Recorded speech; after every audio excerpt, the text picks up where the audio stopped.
Hello everyone, welcome back to the irrigation part of the civil engineering. Means जो हमारा water resources का part था, irrigation part, वो हम कंटिन्यू कर रहे थे। उसमें हम आगे बढ़ते हैं अब। तो हमने लास्ट क्लास में हमने डिस्कस किया था किसके बारे में, कंजम्पटिव यूज़ ऑफ इरीगेशन। तो हमने डिफरेंट मेथड्स आर देयर, वो हमने डिस्कस कर रहे थे।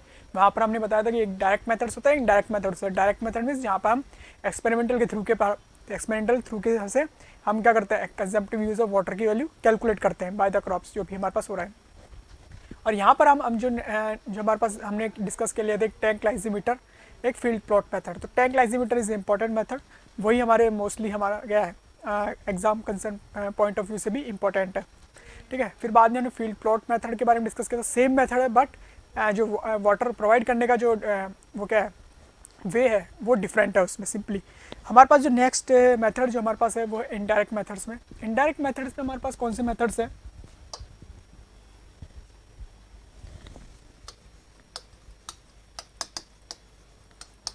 इनडायरेक्ट मेथड्स में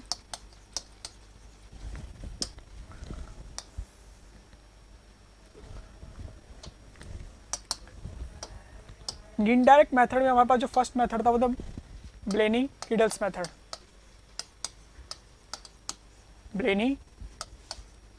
ब्लेनीज क्रीडल method.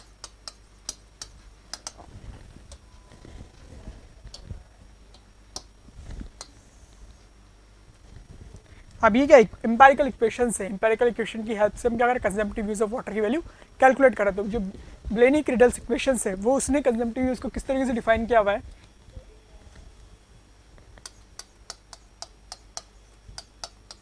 According to this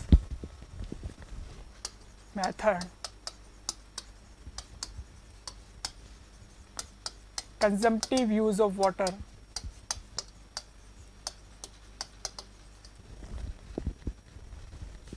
is given by, किस तरीके से consumptive use of water given किया है उसने, is given by C U. C U हमारे पास consumptive use of water, generally m per day में हम मेजर करते हैं इसको। Is given by K P divided by 40 1.8 T plus 32। ये कंजम्पटिव यूज ऑफ वाटर की वैल्यू है। ये जो वैल्यू हमारे पास कैलकुलेट होती है, ये वैल्यू हमारे पास इसका जो वो होती है एम पर मंथ में। एम पर डे में नहीं, एम पर मंथ में। तो ये जो कंजम्पटिव यूज है हमारे पास, ये वैल्यू जो कैलकुलेट होती है वो एम पर मंथ में कैलकुलेशन की जाती है। यहाँ पर where K is the crop factor,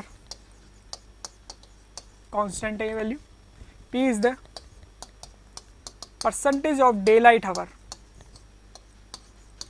percentage of daylight hours falling in that duration,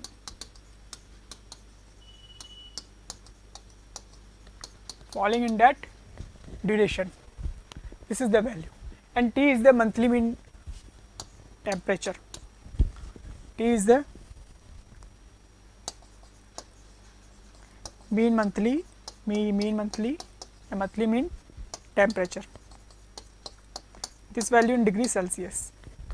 ये एक फॉर्मूला है किसी कंजम्पटिव यूज ऑफ वैल्यू को कैलकुलेट करने के लिए। अब यहाँ पर एक ही चीज़ को समझिए कि यहाँ पर percentage of daylight hours है क्या चीज़, परसेंटेज ऑफ डे लाइट। यहाँ पे सिंपली ये तो चीज़ हमें पता चल रही है, ये तो क्रॉप फैक्टर हो गया, एक कांस्टेंट की वैल्यू है जो गिवन की होती है।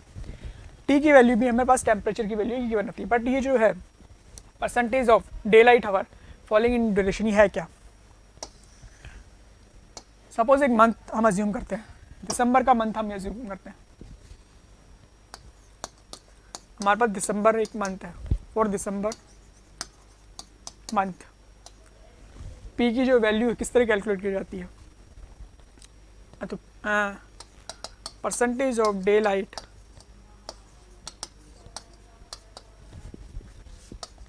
हावर्स फॉलिंग इन दिसंबर मंथ। दिसंबर मंथ हमारा होता है 31 डेज का। अब हमने अज्यूम कर लिया कि जो टोटल परसेंटेज डे लाइट हावर है, मतलब जो लाइट है, जो लाइट हावर से जो हमारे पास हीट एनर्जी है, हमारे पास जो सन के द्वारा मोस्टली हमारे पास जो मिल रही है, वो हमने अज्यूम किया कि 8 आवर्स हमारे पास वो अवेलेबल है। क्या हमारे पास जनरली 8 आवर अवेलेबल है हमारे पास, and in total hour and percentage of daylight hours falling in whole year. Whole year हमारे पास में कैलकुलेट किया था 365 जस्ट मल्टीप्लाई। अब हम क्या है यहाँ पर हम टोटल ईयर की बात कर रहे हैं, तो टोटल ईयर में हम on an average suppose assume कर लिया हमने कि 10 आवर्स अ डे, 10 आवर्स एक डे में हमारे पास 24 आवर्स में 10 डे हमारे पास, वो क्या 10 आवर्स हमारे पास ये जो है लाइट आवर्स अवेलेबल है। तो यहाँ पर पी जो वैल्यू है दिसंबर के लिए वो किस तरीके से कैलकुलेट होगी, स्मॉल पी से हम इसको शो कर देते हैं। जनरली स्मॉल पी से शो होता है।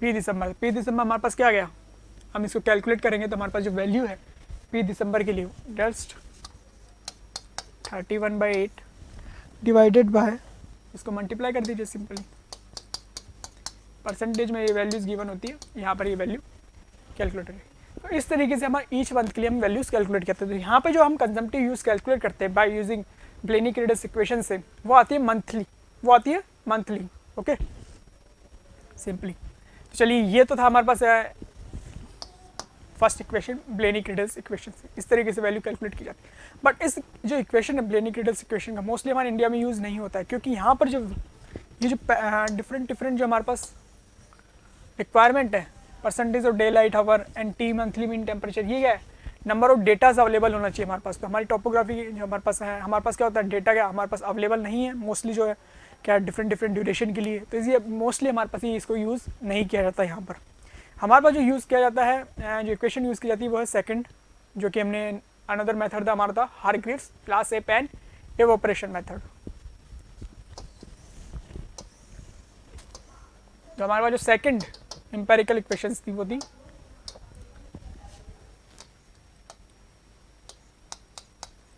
Hargreaves class A pen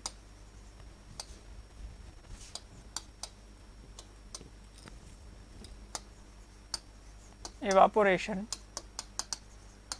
method।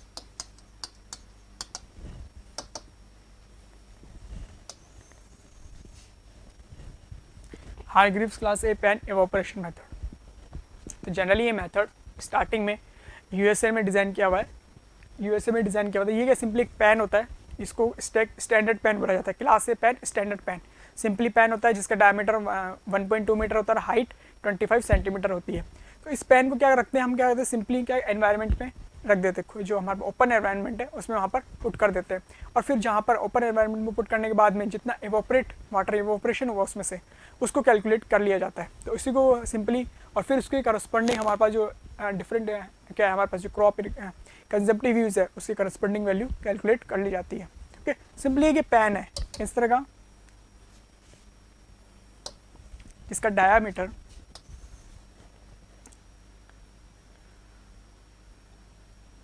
ये क्या होता है, पेन होता है, इसका तो जो डायामीटर है,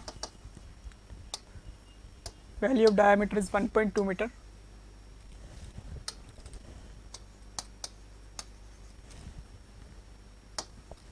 और जो हाइट है ये होती है 25 centimetre.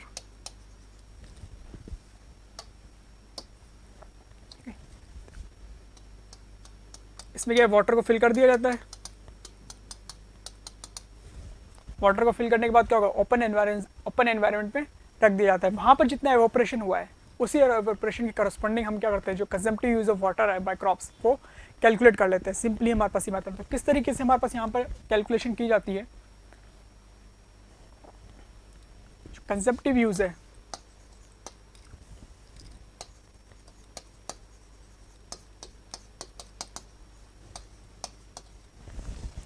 Is given bye K is the coefficient, pan coefficient इसको बोला जाता है, multiply by pan evaporation. Okay, K is pan coefficient and ये हमारे पास है पैन कोफिशिएंट। सिंपली हमारे पास एक इस मेथड में सिंपल मेथड है, पैन होता है, ये स्टैंडर्ड पैन होता है। स्टैंडर्ड पैन के में इसमें जो डायमीटर है इसके और जो हाइट है वो फिक्स होती है। इसमें क्या वाटर फिलअप कर दिया जाता है और वाटर की जो एक हाइट है वो फिक्स रखी जाती है। जनरली जो है 8 to 5 सेंटीमीटर की जो हाइट है वो वाटर की फिक्स रखी जाती है, मतलब मेंटेन रखी जाती है वाटर। जैसे कुछ अगर इससे कम या ज़्यादा होता है तो वापस इसको फिलअप कर दिया जाता है। और जितना इवोपरेशन हुआ इस एंटायर डे में, जितना एंटायर डे में इवोपरेशन हुआ उस वैल्यू को कैलकुलेट कर ली जाती है। उस वैल्यू को बोलते हैं पैन इवोपरेशन। पैन इवोपरेशन को मल्टीप्लाई कर दिया जाता है पैन कोफिशिएंट से, पैन कोफिशिएंट से। आज इसके करस्पॉन्डिंग हमारे पास कंजम्पटिव यूज़ की वैल्यू कैलकुलेट कर ली जाती है। यहाँ पर जो पैन है मोस्टली ये जो यूएसए ने डिज़ाइन किया हुआ था वो गैल्वेनाइज आयरन से डिज़ाइन किया था। गैल्वेनाइज आयरन की जो प्लेट्स होती है उसी शीट्स से उससे डिज़ाइन किया हुआ था, तो ये उससे बना हुआ होता है। तो यहाँ पर जो पैन कोफिशिएंट है ये एक्चुअली में जो मेटल से बना हुआ है उस पर डिपेंड कर जाता है कभी कभी। यहाँ पर ये वैल्यूज़ गिवन की होती है, ये वैल्यू एग्जामिनेशन में सिंपली हमें मल्टीप्लाई करना होता है पैन इवोपरेशन कितना इवोपरेशन हुआ और जस्ट कर लेते हैं। ओके, तो ये हमारे पास है simple Hargreaves class A pan evaporation method. तो ये तो जो मेथड्स थे ये कैलकुलेशन करने थे कंजम्पटिव यूज़ को, कि किस तरीके से कंजम्पटिव यूज़ है वो ना how to calculate the values. Consumptive use हमने बताया था कि total amount of water which is required by the crop for their maturity, for their whole maturity को गेन के लिए जितना अमाउंट ऑफ वाटर की रिक्वायरमेंट है वो उसकी क्या कहलाती है, कंजम्पटिव यूज़। और consumptive use is the combination of evaporation plus transpiration. Evaporation from कहाँ से हो रहा है, evaporation from the adjacent soil. Adjacent soil की जो हमारी क्रॉप्स है उसकी एडजेसेंट सॉइल है वहाँ से इवापोरेशन क्या हो रहा है, अकर हो रहा है, प्रोसेस हो रहा है। And transpiration from the plant tissues. Okay, तो just this method is here. तो चलते हैं अब नेक्स्ट के लिए आगे बढ़ते हैं। नेक्स्ट हमारे पास जो है वो है जो factors affect the consumptive use. Okay, कौन कौन से ऐसे फैक्टर्स हैं जो इस कंजम्पटिव यूज़ को अफेक्ट कर सकते हैं।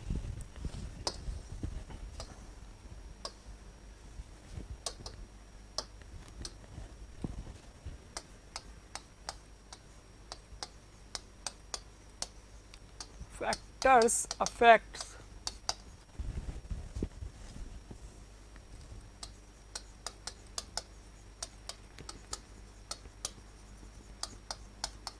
consumptive use of water by crops।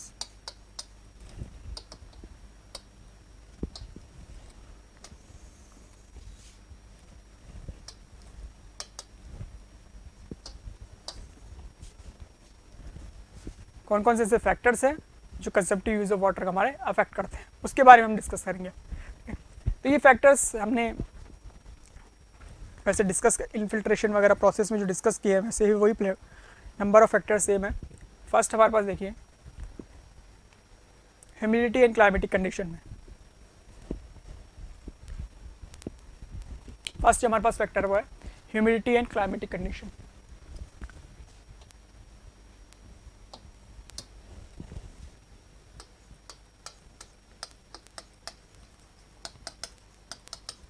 Humidity and climatic condition।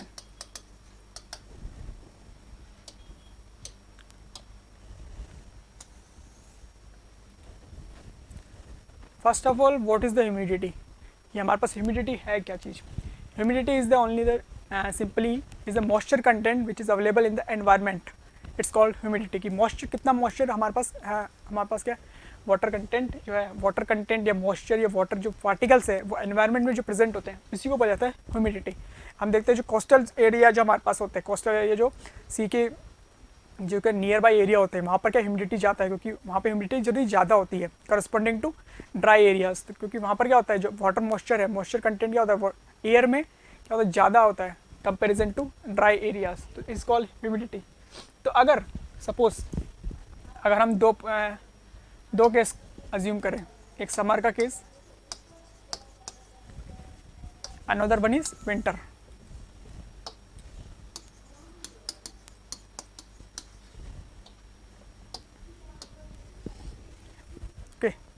अब कंसेप्टिव यूज तो क्या है, हमारे पास total amount of water which is stored in the root zone which is required for their growth. Summer region में क्या होगा, temperature ज़्यादा होता है, टेम्परेचर ज़्यादा होगा तो इवोपरेशन ज़्यादा होगा, इवोपरेशन अगर ज़्यादा हुआ तो वहाँ पर क्या हो जाएंगे हमारे पास वैल्यूज, कंसेप्टिव यूज़ की वैल्यू इंक्रीज़ हो जाएगी। इंक्रीज़ होने का मतलब यहाँ पर क्या है कि हमारे पास वाटर रिक्वायरमेंट थोड़ी ज़्यादा बढ़ जाएगी, उसको क्या हमें ज़्यादा वाटर हमें प्रोवाइड करवाना पड़ेगा। सिंपली अगर समर के सीज़न में क्या होता है, टेम्परेचर ज़्यादा होता है, टेम्परेचर अगर ज़्यादा है तो इवोपरेशन ज़्यादा होगा, कंजम्पटिव यूज़ हमारे पास वैल्यू इंक्रीज़ हो जाएगी। याद रखना ये एक इंक्रीज़ होने का यहाँ पे मतलब हमारे पास हमें ज़्यादा water amount of water provide करना पड़ेगा, ठीक है। फील्ड में विंटर के केसेस में टेम्परेचर आज less, evaporation rate will be less, तो यहाँ पर हमारे पास कंजम्पटिव यूज़ लेस हो जाएगी। अब ह्यूमिडिटी, ये तो था क्लाइमेटिक कंडीशन, ह्यूमिडिटी किस तरीके से अफेक्ट करेगी, अगर ह्यूमिडिटी का अगर ह्यूमिडिटी ज़्यादा है, ह्यूमिडिटी अगर ज़्यादा है मतलब मॉइस्चर कंटेंट क्या है हमारे पास अवेलेबल, क्या है मॉइस्चर कंटेंट की वैल्यू एयर्स में या एनवायरनमेंट में ऑलरेडी प्रेजेंट है, तो उस केसेस में हमारे पास क्या है इवोपरेशन की रेट क्या है डिक्रीज हो जाती है। इवोपरेशन है क्या, इवोपरेशन सिंपली क्या है, वाटर जो हमारे पास बॉडी है वहाँ से जो हमारे वाटर पार्टिकल है वो क्या करते हैं, लीव करते हैं और एनवायरनमेंट में एज ए क्या करते हैं पोजीशन को होल्ड कर लेते हैं, मीन्स जो लिक्विड है चेंजेस इनटू वेपर फॉर्म। तो सिंपली वहाँ पर ये प्रोसेस हो रहा है।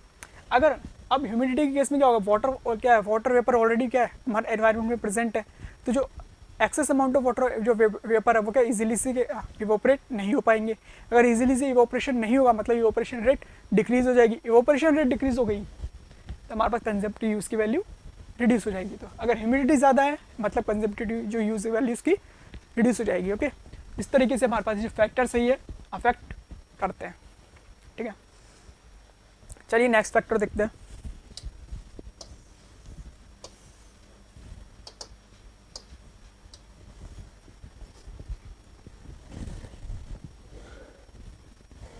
सॉइल की कैरेक्टरिस्टिक, सॉइल्स किस तरीके से हमारे पास उसको अफेक्ट कर सकती है।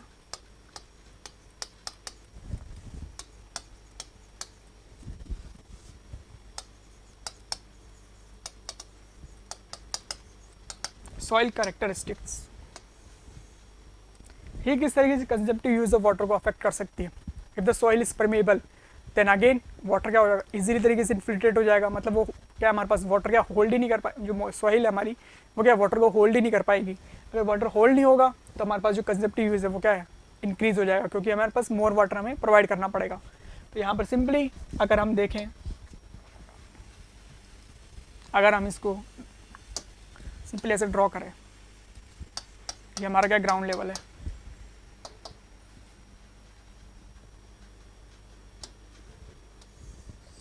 ये हमारी रूट जोन डेप्थ है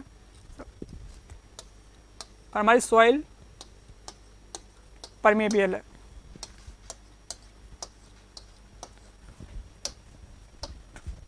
इन अनदर केस में हमारे पास एक अनदर सॉइल है,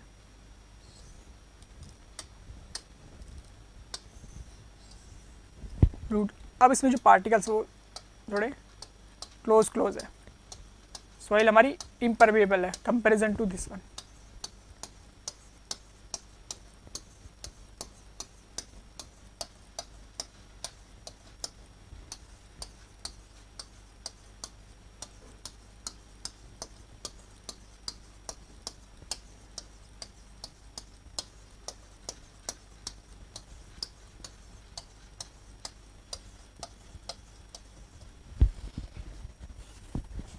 यहाँ पे सॉइल इज परमेबल,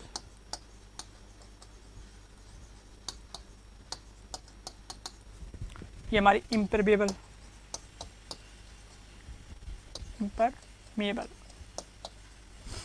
ओके।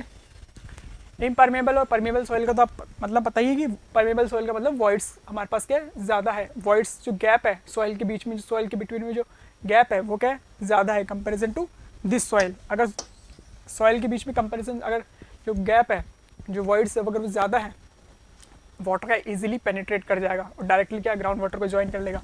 अगर हम यहाँ पे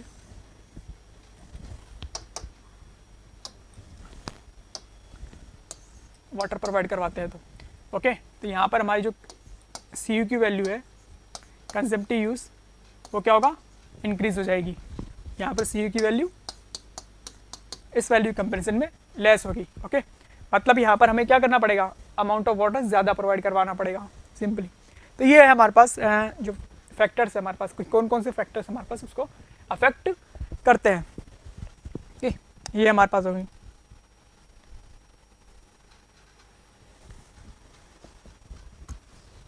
ह्यूमिडिटी एंड क्लाइमेटिक कंडीशन में प्लेस सॉइल की जो कैरेक्टरिस्टिक है वो हमारे पास किस तरीके से अफेक्ट करती है। और एक और अगर पैरामीटर का डिस्कस करें, क्रॉप पीरियड, अगर किसी जो क्रॉप्स है उसका अगर क्रॉप पीरियड ज़्यादा है, मतलब उसका बेस पीरियड ज़्यादा है या क्रॉप पीरियड ज़्यादा है, मतलब क्या उसका अमाउंट ऑफ वाटर हमें क्या ज़्यादा प्रोवाइड करवाना पड़ रहा है। अगर अमाउंट ऑफ वाटर हमें ज़्यादा प्रोवाइड करना पड़ रहा है, इसका मतलब हमारे पास जो consumptive use of water by the crops is increases comparison to other crops. अगर एग्जाम्पल लें, राइस में, राइस का जो हमारा बेस पीरियड था और जो हमारे पास है, जो राइस में जो क्या डेल्टा की जो वैल्यू थी वो 120 सेंटीमीटर थी और वीट में हमारे पास 40 सेंटीमीटर थी। इसी केस में मतलब जो हमारे पास कंजम्पटिव यूज ऑफ वाटर है कहाँ पर ज़्यादा है, राइस के केस में, क्योंकि हमें वहाँ पर ज़्यादा अमाउंट ऑफ वाटर प्रोवाइड करवाना पड़ रहा है। ओके, तो ये तो सिंपली था कि number of factors which can affect the consumptive use of water. Okay, चलिए इसके बाद में जो टॉपिक्स है उसको पढ़ते हैं। हमने एफिशिएंसीज के बारे में डिस्कस किया था। अब number of terminologies are there, उसी के करस्पॉन्डिंग जो हमारे पास है, जो कि इंपॉर्टेंट डेफिनेशंस है, वो डिस्कस करते हैं।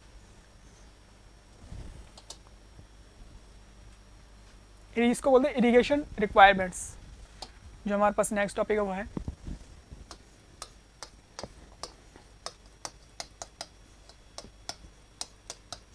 Irrigation requirements.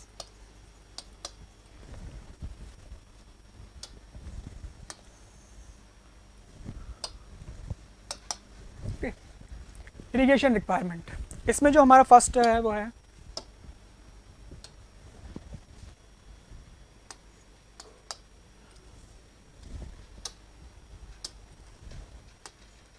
CIR. CIR is also known as consumptive irrigation requirement. इसको सिंपली शो किया जाता है CIR, consumptive irrigation requirement, consumptive irrigation requirement CIR। तो हमने बताया ये तो हमारे पास हमने क्या अभी डिस्कस ही किया कि कंजम्पटिव यूज क्या होता है। It is the total amount of water which is given by the irrigation, और रिक्वायर्ड बाय द क्रॉप्स। जो हमारे पास सपोज हमारे कोई क्रॉप्स है उसमें क्या है 40 सेंटीमीटर डेप्थ की हमारे पास रिक्वायरमेंट है, तो इरिगेशन के थ्रू हम क्या है 40 सेंटीमीटर अमाउंट ऑफ क्या है वाटर उसको प्रोवाइड करेंगे, तो वही क्या कहलाती है consumptive irrigation requirement. But suppose क्या हो गया कि 40 सेंटीमीटर तो रिक्वायरमेंट है, बट क्या हमारे पास क्या हो गया कि कुछ उसी ड्यूरेशन में रेनफॉल भी अकर हो गई। अगर रेनफॉल अकर हो गई, सपोज हमारे पास क्या है 5 सेंटीमीटर की रेनफॉल अकर हो गई, 40 सेंटीमीटर की रिक्वायरमेंट थी, 5 सेंटीमीटर रेनफॉल अकर हो गई, तो 35 सेंटीमीटर हमारे पास बचा हुआ है। मतलब 5 सेंटीमीटर अकर हुआ तो 5 सेंटीमीटर में स्टोर हो गया।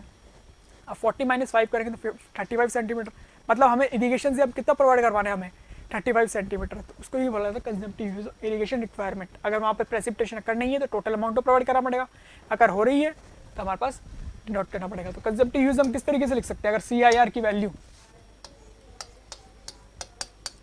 नेट CIR की वैल्यू अगर हम लिखना चाहें तो जो भी हमारे पास कंजम्पटिव यूज उसकी रिक्वायरमेंट है minus P effective. P effective क्या है यहाँ पर, इफेक्टिव रेनफॉल।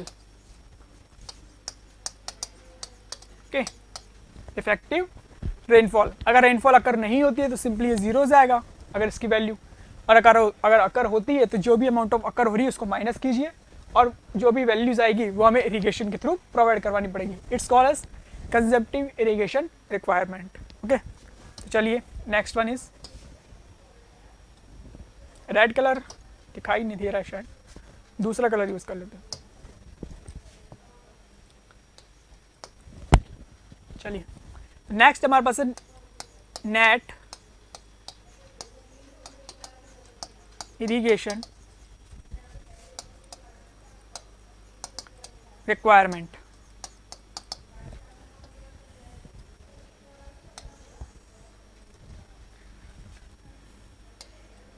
इसको शो किया जाता है NIR,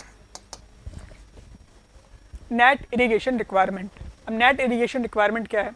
in addition of CIR value, in addition of CIR value, अगर हम लीचिंग की वैल्यू को भी ऐड कर देते हैं तो उसको बोला जाता है नेट इरिगेशन रिक्वायरमेंट। तो NIR इज इक्वल टू, इसको यहाँ पे लिख दीजिए, in addition of CIR if we use leaching requirement also, leaching requirement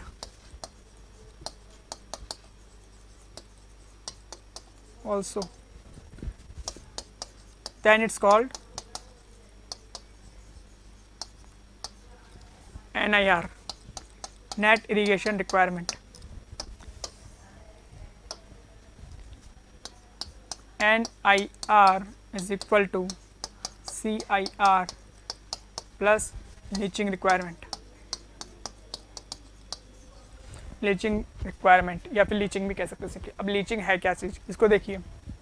leaching है क्या?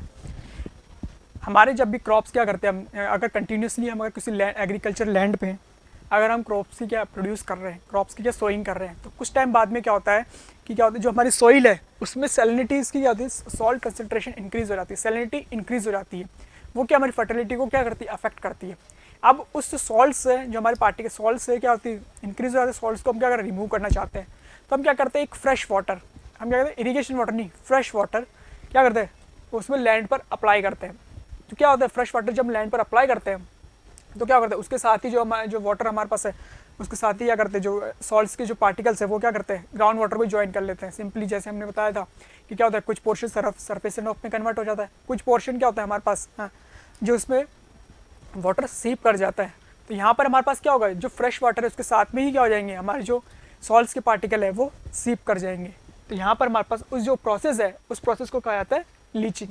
ओके, तो लीचिंग है क्या, सिंपली ये process, it is the process to remove the salt concentration from the agriculture field.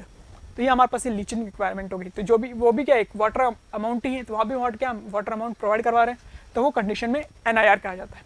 तो NIR equal to CIR plus leaching. Okay, तो next हमारे पास जो है इसके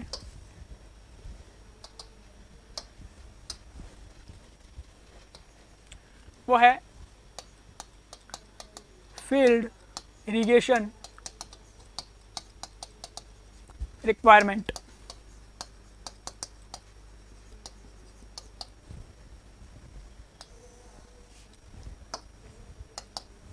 फील्ड इरिगेशन रिक्वायरमेंट, इसको शॉर्ट फॉर्म में कहा जाता है FIR।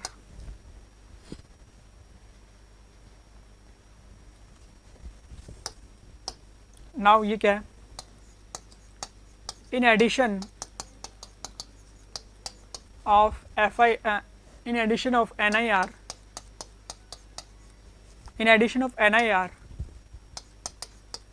if we add also surface runoff,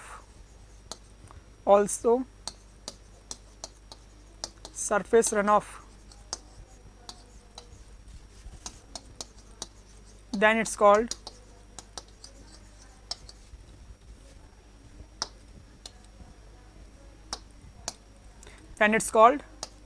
FIR, field irrigation requirement. Field irrigation requirement से मतलब क्या है कि हम अब फील्ड में हमारे पास वाटर की कितनी रिक्वायरमेंट है, तो फील्ड में हमारे पास कितनी रिक्वायरमेंट है वाटर की, कि जो हमने total amount of water provide किया है वही हमारी रिक्वायरमेंट होगी। अभी तक हमने क्या किया है, NIR, नेट इरिगेशन रिक्वायरमेंट। यहाँ पर हमारी फील्ड में कितनी रिक्वायरमेंट है total, is equal to NIR, addition में हमने कर दिया सरफेस रन ऑफ। हमने बताया था कि जो भी अमाउंट ऑफ पोर्शन हम क्या फील्ड पर अप्लाई करते हैं तो कुछ पोर्शन सीप हो जाता है, कुछ पोर्शन स्टोर हो जाता है, कुछ पोर्शन सरफेस रन ऑफ में कन्वर्ट हो जाता है। मतलब हमने कितना अमाउंट ऑफ वाटर फील्ड पर अप्लाई करना है, NIR plus run of. Okay, मतलब ये प्रोसेस आप देखिए किस तरीके से चल रहा है कि सबसे पहले हमारे पास ये क्या हमने एफिशिएंसी जिस तरीके से पढ़ी थी कि एफिशिएंसी हमने कैसे पढ़ी थी, कैनाल से वाटर आया, कैनाल में पहले से हमने वाटर प्रोवाइड किया, कैनाल में वाटर प्रोवाइड किया, देन हमने उसे फील्ड पे प्रोवाइड किया, फील्ड पे प्रोवाइड करने के बाद में हमने किस पे प्रोवाइड किया, फील्ड पे प्रोवाइड कर दिया। तो फील्ड पे प्रोवाइड करने के बाद में कुछ amount of surface run of में कन्वर्ट हो गया, जिसको लॉसेस भी कह सकते हैं।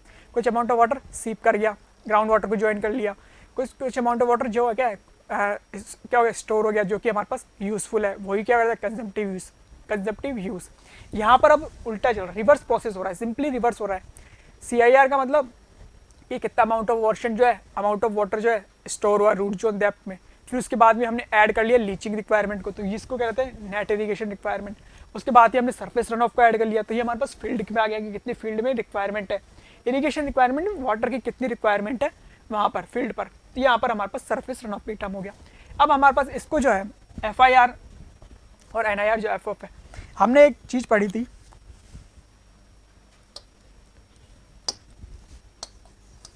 Water application efficiency. Water application efficiency क्या थी, amount of water which is store in the root zone divided by amount of water which is apply to the field. ये हमने देखा था, ये हमने पढ़ा था। तो एक्चुअली में ये है क्या,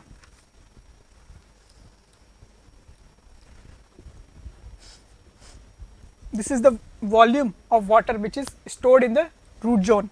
तो कितना अमाउंट ऑफ वाटर हमारा रूट जोन में स्टोर हुआ है, तो ये किस तरीके से हम इसको कह सकते हैं, ये वैल्यू NIR की इक्वल हो सकती है, and this is the value VF, volume of amount of water which is apply to the field, मतलब FIR की इक्वल। तो मतलब यहां से हम अगर FIR की वैल्यू कैलकुलेट करना चाहें, अगर हमें वाटर एप्लीकेशन एफिशिएंसी दी हुई है तो NIR divided by water application efficiency, this is the again FIR equal to NIR divided by water application efficiency. ये हमारे पास इंपॉर्टेंट है, याद रखिएगा। जब हम क्वेश्चन को सॉल्व करेंगे तो सबसे फर्स्ट हमारा टारगेट होगा CIR की वैल्यू कैलकुलेट करना, फिर स्टेप बाय स्टेप CIR की वैल्यू कैलकुलेट करना। CIR में इक्वल टू कंजम्पटिव यूज, अगर P इफेक्टिव दी हो तो अदरवाइज P इफेक्टिव 0 तो CIR के वो कंजम्पटिव यूज के इक्वल हो गया। देन कैलकुलेट करना NIR की वैल्यू, NIR क्या है, CIR प्लस लीचिंग। लीचिंग अगर दी हुई है अमाउंट ऑफ वाटर तो ठीक है ऐड कर देंगे, अदरवाइज इसको 0 अज्यूम करके NIR equal to CIR। Then field FIR की वैल्यू कैलकुलेट कर कैसे करेंगे, जब हमारे पास NIR की वैल्यू हमारे पास अवेलेबल होगी और वाटर एप्लीकेशन एफिशिएंसी अवेलेबल होगी, सिंपली हमारे पास वैल्यूज को कैलकुलेट कर सकते हैं। नेक्स्ट जो हमारे पास है इसी में ही वो है ग्रॉस इरिगेशन रिक्वायरमेंट।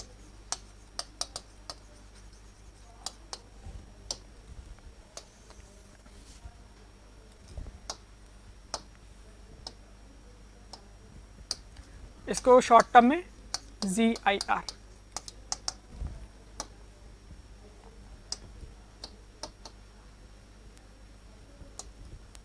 ओके, अब तक हम फील्ड पर ही बात कर रहे थे। ओके, अब ये फील्ड का गया। अगर हम in addition of FIR field irrigation requirement में अगर हम क्या करते हैं, जो कैनाल से जो वाटर हम कैरी कर रहे हैं अगर उसको भी ऐड कर दें तो उसको बोला जाता है gross irrigation requirement, means total amount of water which is required by the irrigation system. तो ये हमारे पास सिंपली इसको कहते हैं GIR। ओके, तो GIR हमारे पास क्या हो गया, GIR इज इक्वल टू हमारे पास GIR क्या हो गया, हमारे पास FIR field irrigation requirement plus हमारे पास जो भी हमारे पास अनदर कौन से हमारे पास इन एडिशन ऑफ कन्वेंस जो लॉसेस थे, जो कन्वेंस हमारे पास जो थे वाटर को जो हम कन्वेंस कहते हैं, कन्वेंस जो हमारे पास जितने भी वाटर आ रहा था अगर वो भी ऐड कर दें तो हमारे पास हो गया कन्वेंस जो लॉसेस हो रहे थे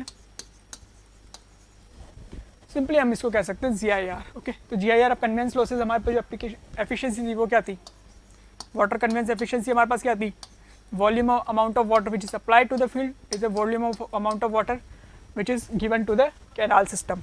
ये जो कैनाल सिस्टम को वाटर हमने प्रोवाइड किया है वही तो क्या है, टोटल अमाउंट ऑफ वाटर है, GIR। ये हमारे पास क्या था, FIR। तो अगर हमें कन्वेंस एफिशिएंसी गिवन की हुई है, if conveyance efficiency is given, then we can calculate GIR value easily.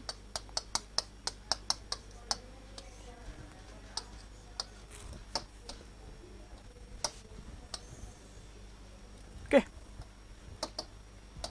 ये हमारे पास वैल्यूज कैलकुलेशन हो गई कि किस तरीके से GIR की वैल्यू को कैलकुलेट किया जाता है। तो यहाँ पर स्टेप्स याद रखिएगा, आप डायरेक्टली इस वैल्यू को अचीव नहीं कर सकते क्योंकि यहाँ पर आपको FIR की वैल्यू कैलकुलेशन करनी पड़ेगी। FIR की कैलकुलेशन के लिए हमें NIR की वैल्यू कैलकुलेशन करनी पड़ेगी, NIR के लिए हमें CU की वैल्यू कैलकुलेट करनी पड़ेगी। अगर क्वेश्चंस में डायरेक्टली अगर ये वैल्यू गिवन की हुई है और ये वैल्यू सिग्मा ईटा सी की value given, then we can calculate directly, otherwise we have to step by step calculate the step by step. Okay, तो ये हमारे पास जो हमारे पास इससे रिलेटेड क्रम थे वो हमने कैलकुलेट कर लिया। चलिए नेक्स्ट के आगे की ओर बढ़ते हैं, एक स्पेसिफिक क्वेश्चंस को सॉल्व करते हैं। जो हमने बताया था जो डिफरेंट एफिशिएंसीज थी, किस तरीके से क्वेश्चंस पूछा जाता है, उसको हम क्वेश्चन को सॉल्व करते हैं। तो यहाँ पर हमारे पास कंप्लीट हो चुका है। तो चलिए क्वेश्चंस को सॉल्व करते हैं, न्यूमेरिकल सॉल्व करते हैं इस पर।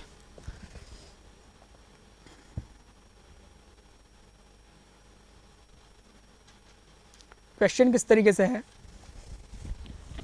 Questions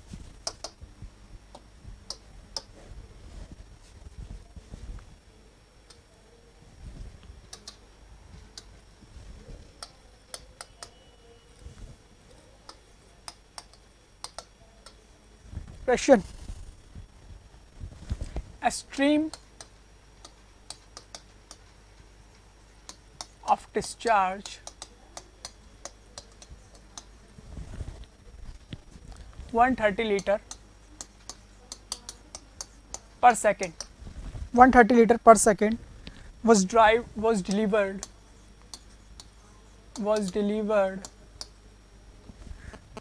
into the canal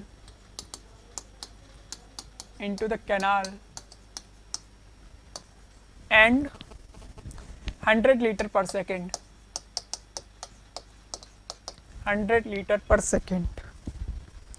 of discharge,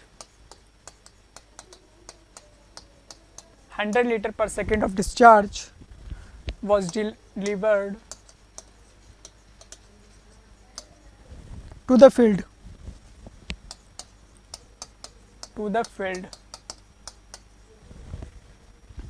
which was applied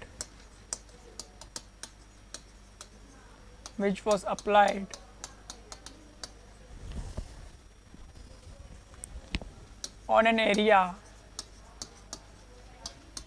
of 1.6 hectare for 8 hours. The effective depth of root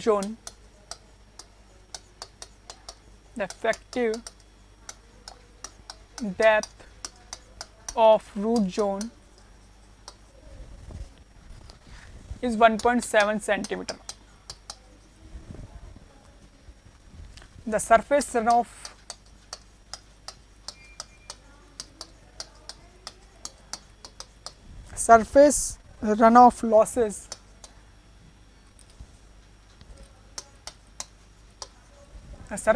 losses in the field are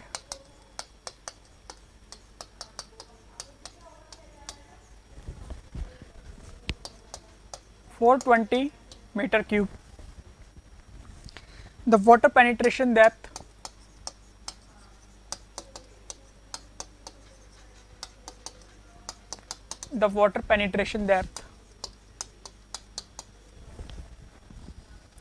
varies linearly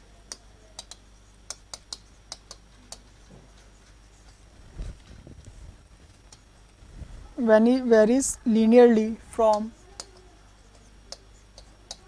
1.7 meter at the head to 1.1 meter at the tail of the field, at the tail of field. Available moisture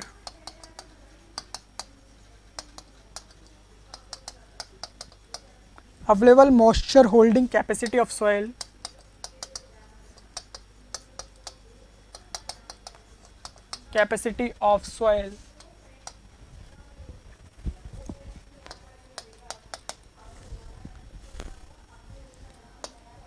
is 20 centimeter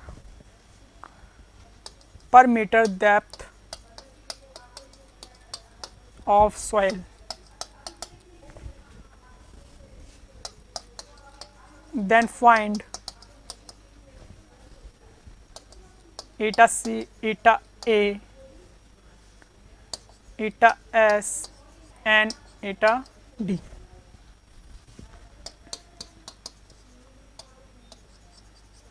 Assume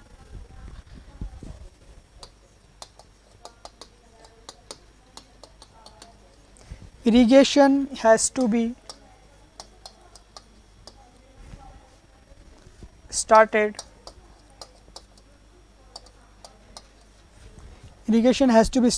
when 50%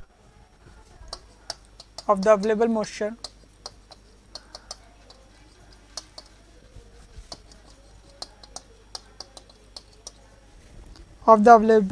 has been depleted.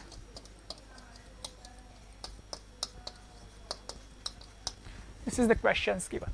Questions काफ़ी बड़ा है, लेकिन समझिए इसमें सारे terms हमने calculation करने, सारे टर्म्स जो हमारे पास डिफरेंट एफिशिएंसी थी वो हम कैलकुलेट कर लेंगे. चलिए देखिए किस तरीके से कैलकुलेट करेंगे. हमारे पास सारे वॉल्यूम्स की values, volume of water storage, कितना वॉल्यूम हमारे पास फील्ड को दिया गया, कितना वॉल्यूम हमारे पास स्टोर हुआ, कितने वॉल्यूम की हमें एक्चुअल में रिक्वायरमेंट थी, और है ना इसकी वैल्यूज़ को, तो हमारे पास कितना volume amount of water canal को प्रोवाइड किया गया, तो वहाँ से हम सारी वैल्यूज़ को कैलकुलेट कर लेंगे. ओके, सारी एफिशिएंसी. अब देखिए सारी एफिशिएंसीज को कैलकुलेट करने के लिए हमारे पास सबसे पहले हमारे पास जो एफिशिएंसी थी वो थी, कौन सी थी हमारे पास, जो फर्स्ट एफिशिएंसी थी वो थी water conveyance efficiency, eta C की value. It is the ratio of amount of water which is applied to the field to the amount of water which is given to the canal system. कितना amount of water actual में field को apply किया हुआ, field which is applied 100 liter of discharge was delivered to the field. Means इतना amount of water 100 litre per second. हम mostly calculate करते हैं volumes के टर्म में, तो वॉल्यूम हम कैलकुलेट कर सकते हैं क्योंकि 100 लीटर पर सेकेंड कितने टाइम्स के लिए प्रोवाइड किया हुआ है, 8 आवर्स के लिए. तो मल्टीप्लाई कर दीजिए जस्ट 8 आवर्स से, हमारे पास अमाउंट ऑफ वाटर मिल जाएगा. तो this is the amount of water which is apply to the field. And amount of water 130 litre per second which is apply to the canal system. तो यहाँ पर हमारे पास वाटर कन्वेंस एफिशिएंसी के जो दोनों टर्म्स थे वो हमारे पास कैलकुलेट हो चुके हैं. नेक्स्ट आ जाइए water application efficiency. Water application efficiency, it is the ratio of amount of water which is stored in the root zone, which is actually में जितना अमाउंट ऑफ वाटर स्टोर्ड हुआ है रूट जोन में divided by amount of water which is given to the field. Okay, तो यहाँ पर amount of water जो store, actually में अमाउंट ऑफ वाटर कितना स्टोर हुआ है, हमने अमाउंट ऑफ वाटर कितना प्रोवाइड किया हुआ है फील्ड को, 100 लीटर पर सेकेंड 8 आवर्स में. तो कुछ वॉल्यूम हमने प्रोवाइड किया. अब उसमें से क्या हुआ, कुछ वॉल्यूम जो प्रोवाइड किया उसमें से क्या हो गया, सरफेस रन ऑफ में कन्वर्ट हो गए 420. तो जस्ट अमाउंट ऑफ वाटर जो फील्ड को दिया माइनस सरफेस रन ऑफ कर देंगे, तो वहाँ से कितना अमाउंट ऑफ वाटर, जो भी अमाउंट ऑफ वाटर बचेगा वो क्या है, स्टोर हुआ है उस वहाँ पर. तो वहाँ से वैल्यू कैलकुलेट कर सकते हैं हम उसको, और यहाँ पर डायरेक्टली अगर फील्ड को डिवाइड कर देंगे हमारे पास ये वैल्यू कैलकुलेट हो जाएगी. Now another term, sigma storage. Sigma storage is it is the ratio of amount of water which is stored in the root zone to the amount of water which is actually required by the root zone before the irrigation system, before the irrigation. कि irrigation से पहले हमें actually में कितना water requirement था हमारे पास, वो उसको कहते हैं VRRZ जो हमने शो किया था, और एक्चुअली में स्टोर कितना हुआ है वहाँ पर, वही इसका रेशियो हमारे पास ये वैल्यू. और सिग्मा डी की वैल्यू तो डिफरेंट है. सिग्मा डी की वैल्यू के लिए हमें वैल्यूज़ की वैल्यू गिवन की हुई है, हेड पॉइंट में 1.7 1.1, तो वहाँ से वैल्यू कैलकुलेट कर सकते हैं. तो चलिए इसको कैलकुलेट करते हैं किस तरीके से इसकी वैल्यूज निकालेंगे.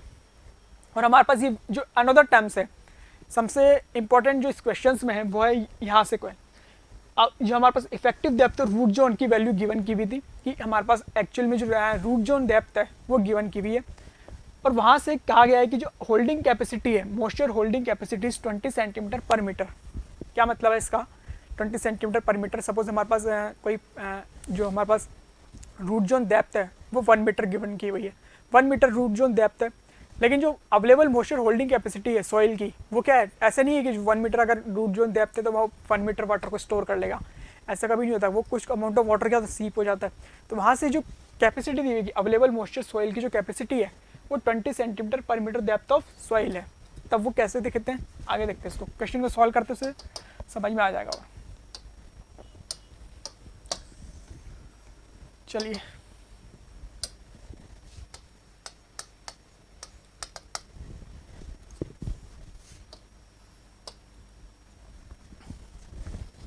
यहाँ से देखिए, सपोज हमारी ग्राउंड लेवल है,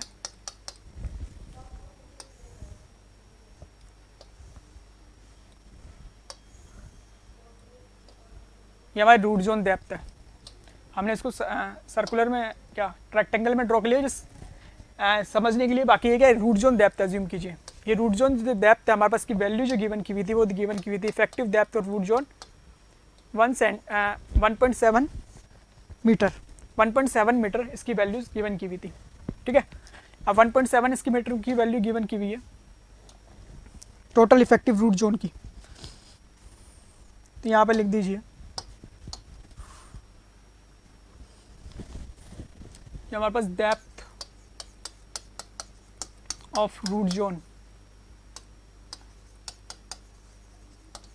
ये वैल्यू गिवन गई 1.7 मीटर, 1.7 मीटर। अब इसमें कहा गया है कि जो available moisture holding capacity of soil की, ये तो टोटल रूट जोन डेप्थ है, मतलब टोटल डेप्थ ऑफ सॉइल की बात कर रहा है सिंपली, कि हमारे पास अब जो मॉइस्चर होल्डिंग कैपेसिटी वो है 20 सेंटीमीटर पर मीटर। मीन्स हमारे पास वैल्यूज क्या आ जाएगी,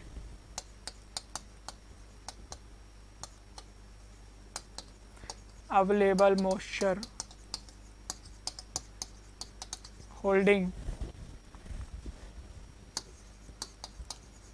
कैपेसिटी ऑफ सॉइल कितनी दी हुई, 20 सेंटीमीटर पर मीटर। तो जस्ट इसको मल्टीप्लाई कर दीजिए, मतलब टोटल मॉइस्चर होल्डिंग कैपेसिटी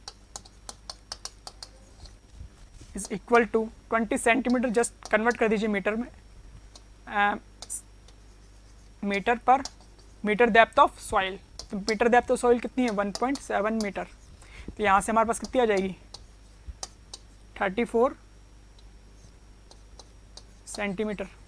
अगर इसको सेंटीमीटर भी रखेंगे तो 17, जस्ट मल्टीप्लाई कर दीजिए इसको,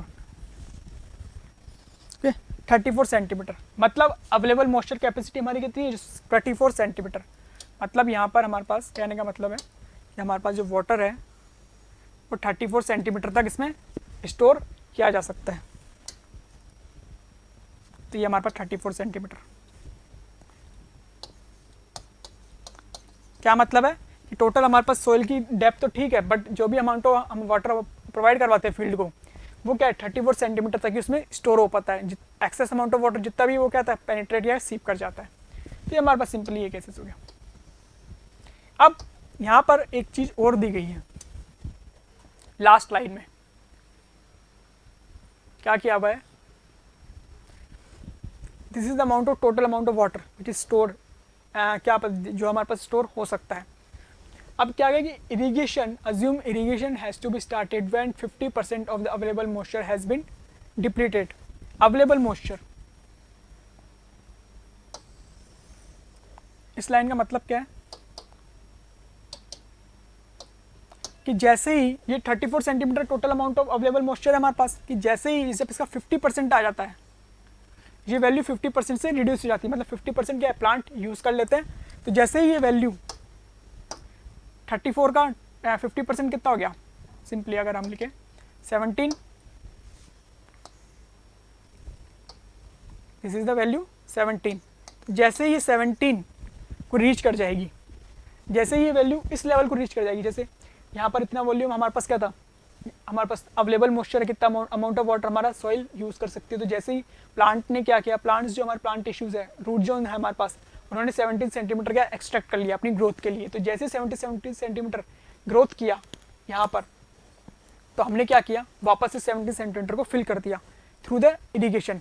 मतलब हमने अमाउंट ऑफ वाटर कितना प्रोवाइड किया, 17 सेंटीमीटर। ये कहने का मतलब है कि जैसे ही 50% अवेलेबल मॉइस्चर का डिप्लीटेड होता है, कि जैसे ही जो 70 सेंटीमीटर को रीच करता है, हम क्या करते हैं, वापस से वाटर उसमें ऐड करवा देते हैं, वापस से फिलअप कर देते हैं, वापस से इसको 34 सेंटीमीटर पे लेके आ जाते हैं इस लेवल को। ओके, ये हो गया।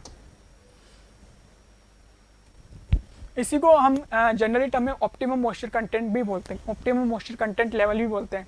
कि हमारे पास टोटल अमाउंट ऑफ तो 34 तो ठीक है, बट हम क्या करते हैं, लेवल डिसाइड कर देते हैं कि जैसे ही इस लेवल से वाटर नीचे गया, हम वापस से इरीगेशन कर देंगे। ओके, ताकि हम क्या वाटर का सफिशिएंट अमाउंट में उसमें अवेलेबल हो सके। तो ये भी हमारे पास हो गया, ठीक है। तो डिप्लीटेड वाटर कितना हो गया, ये जो हमारे पास है, इसको अगर लिखे तो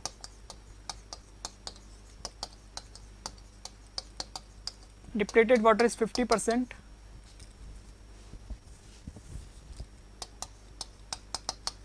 ऑफ अवेलेबल वाटर।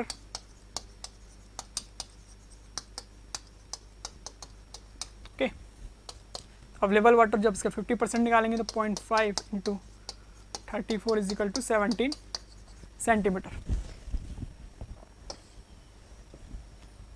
17 सेंटीमीटर हमें क्या करना है, इरीगेशन के थ्रू प्रोवाइड करवाना है। मतलब बिफोर द इरीगेशन हमें कितना अमाउंट ऑफ वाटर प्रोवाइड करवाना है, 17 सेंटीमीटर। जस्ट 17 सेंटीमीटर को हमें एरिया ऑफ फील्ड गिवन किया हुआ है, जस्ट एरिया ऑफ फील्ड से अगर मल्टीप्लाई कर देंगे तो हमारे पास total volume of amount of water मिल जाएगा। ये अमाउंट ऑफ वाटर कौन सा है, it is the amount of water which is required to be stored in the root zone before the irrigation. Miss we are, जो हम we capital R Z से हमने शो किया था, वो हमारे पास ये वैल्यू मिल जाएगी। ठीक है, तो जस्ट तो ये हमारी डेप्थ कौन सी है, सिंपली अगर इसको शो करें तो इसको शो कर दी capital D D R Z से। तो यहाँ से हम कैलकुलेट कर सकते हैं हमारा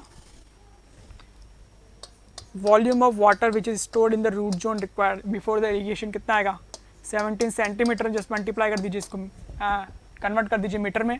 हमारे पास एरिया गिवन किया हुआ था 1.6 हेक्टेयर का गिवन किया हुआ था, तो जस्ट इसको 1.6 को मीटर स्क्वायर में कन्वर्ट कर दीजिए। तो यहाँ पर जो वैल्यू आ जाएगी वो आ जाएगी हमारे पास 2720 मीटर क्यूब। जब इसको सॉल्व करेंगे तो हमारे पास ये वैल्यू आ गई। This is the volume of amount of water required which is required in the root zone depth before the irrigation. Okay, ये बिफोर द इरीगेशन रिक्वायरमेंट है। चलिए, सरफेस रन ऑफ हमें गिवन किए हुए थे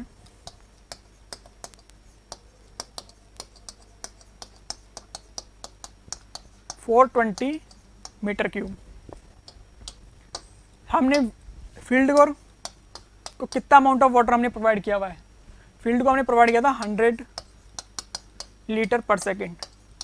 इतना अमाउंट ऑफ वाटर हमने field को प्रोवाइड किया था। ये अमाउंट ऑफ वाटर पर सेकेंड प्रोवाइड किया 8 आवर्स के लिए। टोटल अमाउंट ऑफ कितना, 8 आवर्स के लिए। 8 आवर्स को जस्ट कन्वर्ट कर दीजिए सेकेंड्स में, तो ये हमारी वैल्यूज कैंसिल आउट हो जाएगी। तो ये हमारे पास वैल्यू कितनी में आ जाएगी, लीटर में। लीटर को जस्ट मीटर क्यूब में कन्वर्ट करने के लिए 10⁻³ से मल्टीप्लाई कर दिया, तो ये वैल्यू टोटल मीटर क्यूब में आ जाएगी। तो ये वैल्यू आ जाएगी हमारे पास 2880 मीटर क्यूब। ओके, तो this is the volume amount of water हमने फील्ड को प्रोवाइड किया हुआ है। और हमारे पास volume of actual amount of water which is stored in the root zone कितना हुआ, कितना फील्ड को प्रोवाइड किया था minus losses, surface losses. 2880 minus 420 divided by, इस वैल्यू को हम करेंगे तो ये आ जाएगा 2460 मीटर क्यूब। ओके, सारे वॉल्यूम्स हमने निकाल लिए। तो जस्ट एप्लीकेशन एफिशिएंसी को कैलकुलेट कर दीजिए। वाटर कन्वेंस एफिशिएंसी सबसे first, volume of amount of water which is supply to the field, volume of amount of water which is the canal, जो अमाउंट ऑफ हमने कैनाल को दिया है। Volume कैसे लिख सकते हैं हम, सिंपली क्यू, फील्ड को जितना प्रोवाइड किया, टाइम डिवाइडेड बाय क्यू, जितना हमने इनलेट को दिया है, multiply by T. Direct discharge के टर्म में हमें वॉल्यूम में कन्वर्ट करने की जरूरत ही नहीं है। तो कितना हो गया, 100 divided by 130। If you want to convert into percentage term then just multiply with 100। तो ये वैल्यू आ जाएगी हमारे पास 76.92।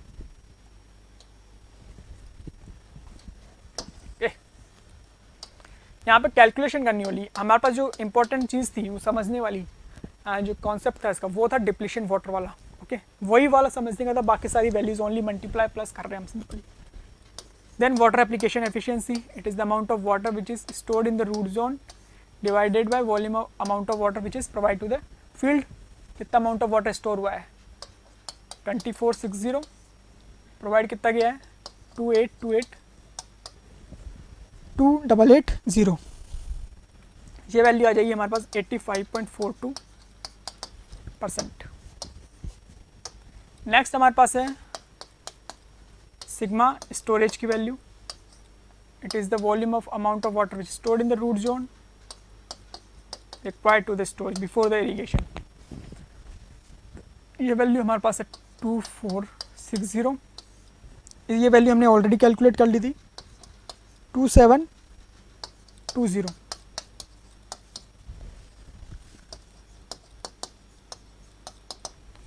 ये हमारे पास वैल्यू कैलकुलेट हो गई। नेक्स्ट वैल्यू हमारे पास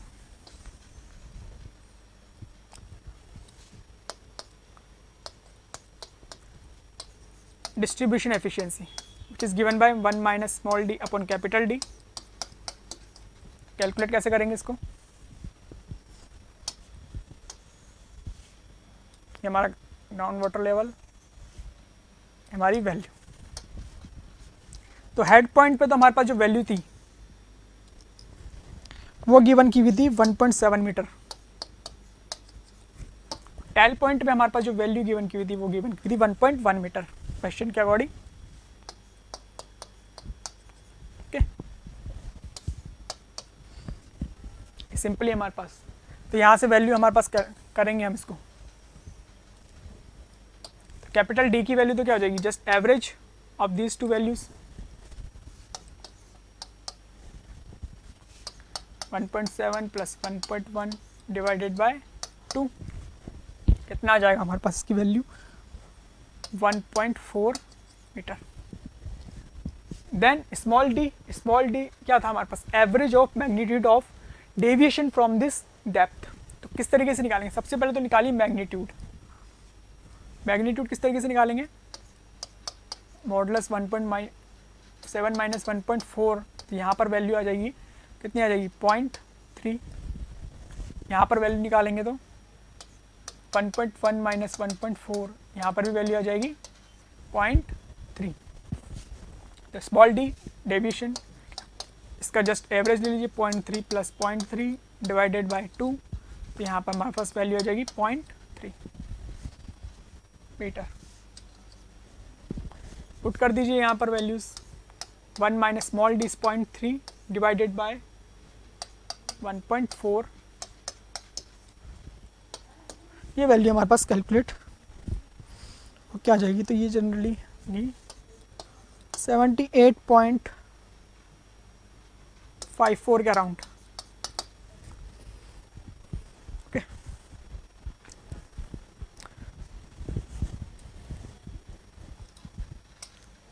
तो इस तरीके से हमारे पास जो डिफरेंट एफिशिएंसीज की वैल्यूज है वो कैलकुलेट की जाती हैं।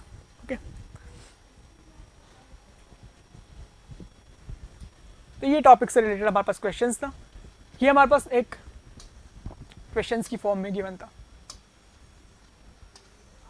तो यहाँ पे इंपॉर्टेंट जो टर्म है वो इसी कॉन्सेप्ट को समझने का है, क्योंकि अगर ये कॉन्सेप्ट समझ जाता है, क्योंकि यही वैल्यूज़ को आगे जाके हमारे पास प्रॉब्लम, क्योंकि हमारे पास क्या इरिगेशन के थ्रू हम कितना वाटर प्रोवाइड करवा रहे हैं वो हमें कहाँ से मिल रहा है? इस कॉन्सेप्ट से कि हमें कितना वाटर प्रोवाइड करवाना है?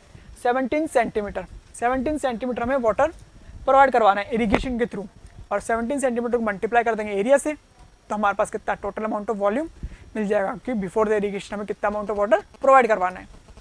ठीक है, यही हमारे पास कॉन्सेप्ट है।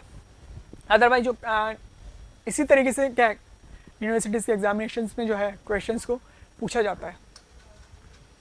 इससे सिंपल आ सकते हैं क्वेश्चन, इससे हायर लेवल के क्वेश्चंस तो बहुत ही मुश्किल रेयर केसेस में क्रिएट होंगे, क्योंकि यहाँ पर जो कॉन्सेप्ट है ये काफ़ी अच्छा कॉन्सेप्ट है समझने वाला है। यहाँ पर वैल्यूज़ को क्रिएट हो जाएंगे। चलिए, कि ये हमारे पास जो क्वेश्चन है ये क्या है? कॉन्सेप्ट्स को, एफिशिएंसीज के कॉन्सेप्ट्स को ये क्लियर कर देता है। चलिए next. If you really like the video, hit the like button, share the video, comment on our video and subscribe to our YouTube channel and press the bell icon for the latest updates. Thank you.